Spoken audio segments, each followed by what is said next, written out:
Gue yang perlu dicatat nih.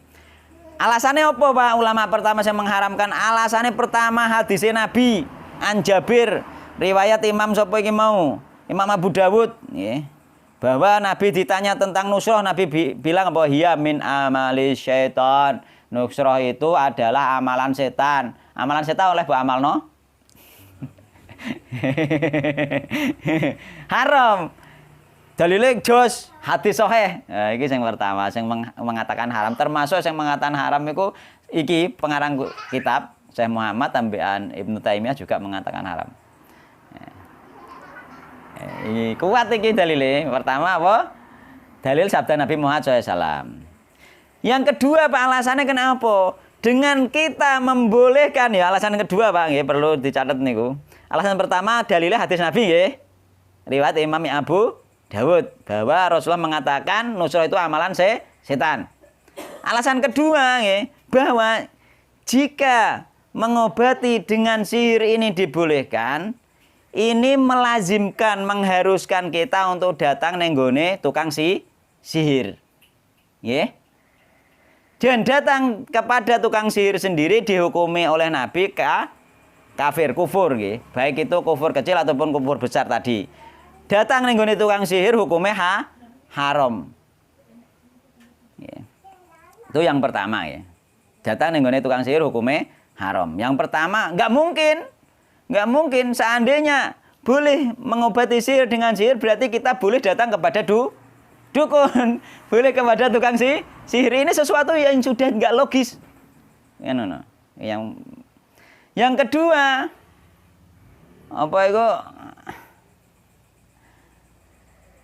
Boleh datang yang pertama ya. Yang kedua berarti kita itu boleh membenarkan dukun atau sihir. Padahal membenarkan dukun sihir pun tidak boleh. Yang keberapa tadi? Kedua, ketiga berarti ya. Ketiga ya. Pertama sabda Nabi, kedua mengharuskan kita datang ke dukun, padahal datang ke dukun itu dilarang agama. Terus yang kedua membenarkan dukun berarti membenarkan sihir itu pun dilarang. Yang ketiga apa? Kita berobat dengan yang haram. Padahal Nabi Muhammad ngongkon berobat dengan yang halal. Jari Nabi ning gone hadis riwayat hadis itu berobatlah kalian dengan obat yang tidak diharamkan. Jadi berobat itu dengan sesuatu yang halal. Kecuali nanti darurat pembahasan darurat ada lagi. Ya, apakah ini darurat nanti? Itu dalil yang mengharamkan Pak ya. Terus dalil yang membolehkan. Satu alasannya darurat, Pak. Alasannya darurat. Dalil ulama yang membolehkan satu alasannya darurat. Maka apa? Ad-daruratu tubihul mahdurat. Darurat itu menghilangkan sesuatu yang diharamkan. Wis gak haram wong darurat. Kan ngono. Darurat kan haram. Engko pembahasan darurat itu engko kita harus jawab iku. Yang kedua, yang penting iki.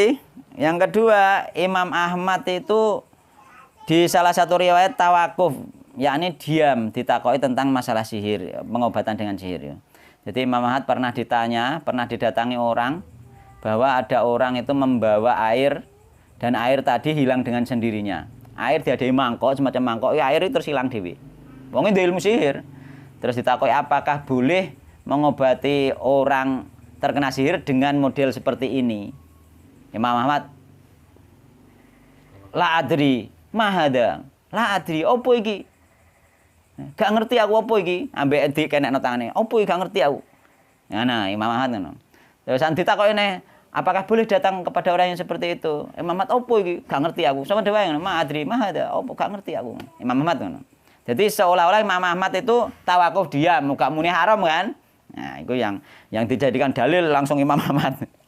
Padahal Imam Ahmad ngriwayatno iki tentang riwayat Nabi lho iki. Lah mungkin kejadian itu terjadi sebelum Imam Ahmad dapat hadis ini ngono lho, Pak. Gitu. Mulane seorang imam pun kadang berubah kan dalam hal pendapat kan. Karena wis ngerti hati ternyata udah hadis kan iso kan. Saged kan iki kan riwayat Imam Ahmad iki malah sing ngarani apa hiya min amali syaiton iki. Iku tiga dalil Imam Ahmad tentang Imam Ahmad tidak mengingkari jarene tawakuf. Yang kedua ada juga kisah riwayat yang ketiga nggih alasannya nggih. Iki mang alasannya Imam Ahmad. Yang ketiga alasannya kisah sapa Aisyah istri Rasulullah SAW ketika terkena sihir. Aisyah pernah terkena sihir juga, Pak. Jadi Aisyah terkena sihir, sakit parah, ya. Akhirnya saudara-saudara perempuan Aisyah itu mereka itu dapat informasi dari bertemu orang-orang dari India. Ya, di situ ternyata ada orang India itu yang mengatakan, katanya di tempat kamu ada wanita yang terkena sihir. Kayaknya itu yang nyihir itu budaknya, kan ngono. Ya, kayaknya yang nyihir budaknya. Terus akhirnya apa? Akhirnya Aisyah dikabari, jarine wong India. Cara iki. India kan tukang sihir akeh juga kan, Pak nggih. Nggone malah nggone sihir ula-ula iku. Akhirnya Aisyah takok ning budake, kan dikandani nek katanya iku yang nyihir itu budaknya. Budak Mudabbar, Pak. Budak Mudabbar itu budak apa ya? Budak Mudabbar itu budak sing ana perjanjian nek tuane meninggal dhek bebas. Nah, kan ngono. Akhirnya dipanggil budak wanita dipanggil. Apa bener? Ngono. Apa bener? Kowe nyihir aku ngono. Budake dhewe. Ana apa? Ana apa, Mi?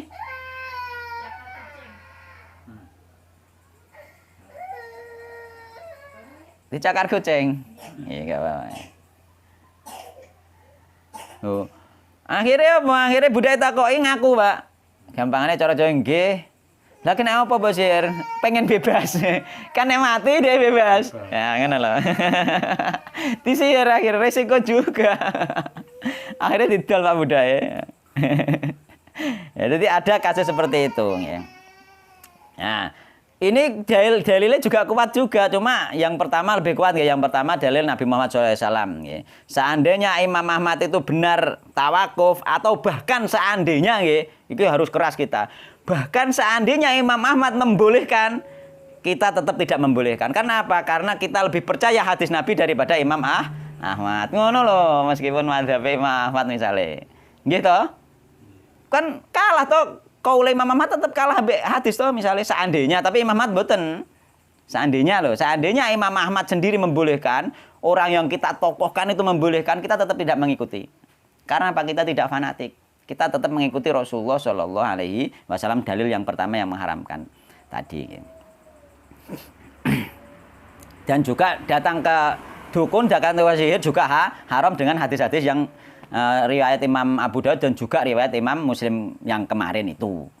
Haram jelas iki, keharamannya sudah jelas bahwa lebih kuat yang pertama. Yang kedua, bantahannya yang kedua mereka bilang darurat, Pak nggih. Darurat kok. Darurat kan oleh. Oke. Darurat itu sesuatu yang pasti yang jelas, Pak. Contohnya misalnya wong nek gak mangan daging sing haram mati misalnya. Wis darurat tenan deh.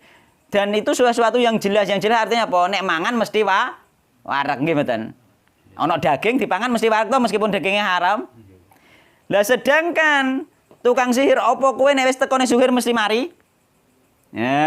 Wani ya muni mesti wani. Piye monggo, Pak?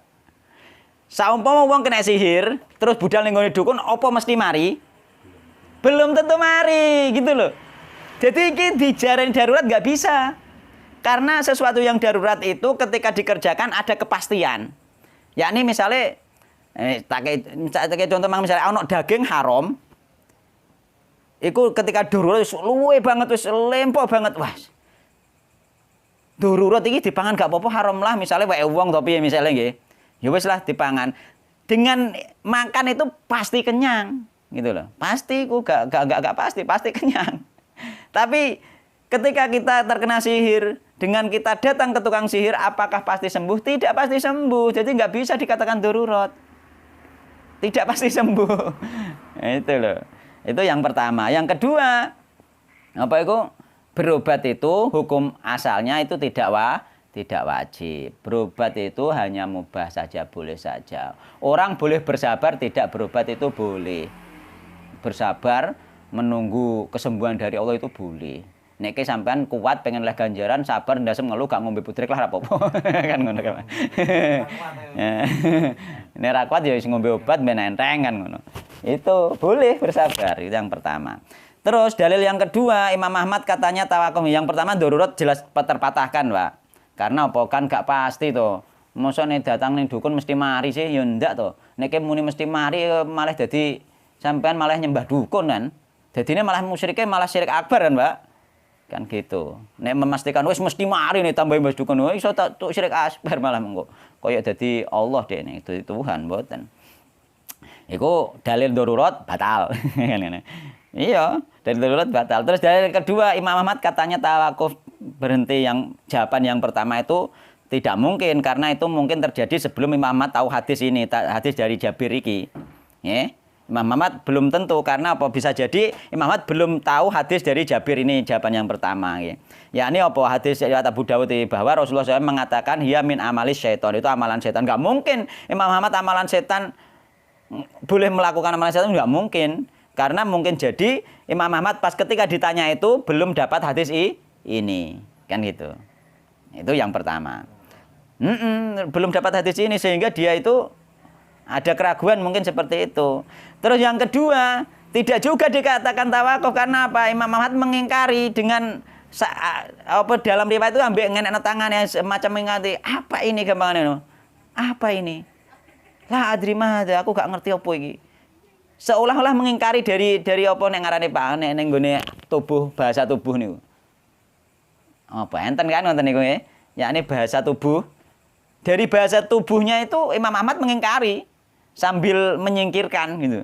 Nah, jadi Imam Ahmad sebenarnya bukan tawakuf. Yang pertama Imam Ahmad mengingkari dari bahasa tubuh. Yang kedua Imam Ahmad kalau dari bahasa tubuh belum kuat karena nggak ada ucapan Imam Ahmad, ada hadis riwayat Imam Ahmad yang mengatakan hiya min amalis syaiton. Itu menunjukkan bahwa hadis ini kemungkinan juga belum sampai kepada Imam Ahmad pada saat ditanya itu. Itu jawabannya. Terus jawaban yang ketiga kisah Aisyah nggih. Kisah Aisyah itu ngene, kisah Aisyah itu. Aisyah itu tidak percaya kepada tukang sihir tadi. Sebelum Aisyah menanyakan langsung kepada budake, dia meng-cross check dulu, apa benar kamu yang menyihir saya? Kan ngono. Itu menunjukkan dia nggak percaya langsung. Kita pun harus seperti itu, seandainya kita diomongi dukun ngene-ngene aja langsung percaya. Oh, anu barang iki ketoke dicolong siki misalnya aja langsung sampean suudon besi kuwi takoki nek pengen cross check tenan apa ora. Nek gak berarti dukune bohong kan ngono tok to. Nah, itu tidak bisa dikatakan percaya dengan dukun itu, dan Aisyah tidak minta dinusroh, tidak minta diobati oleh tukang sihir tadi. Ya itu yang paling penting. Aisyah tidak minta diobati. Aisyah itu sampai berdoa kepada Allah, sakit berdoa, dan pada akhirnya dalam riwayat itu Aisyah itu bermimpi.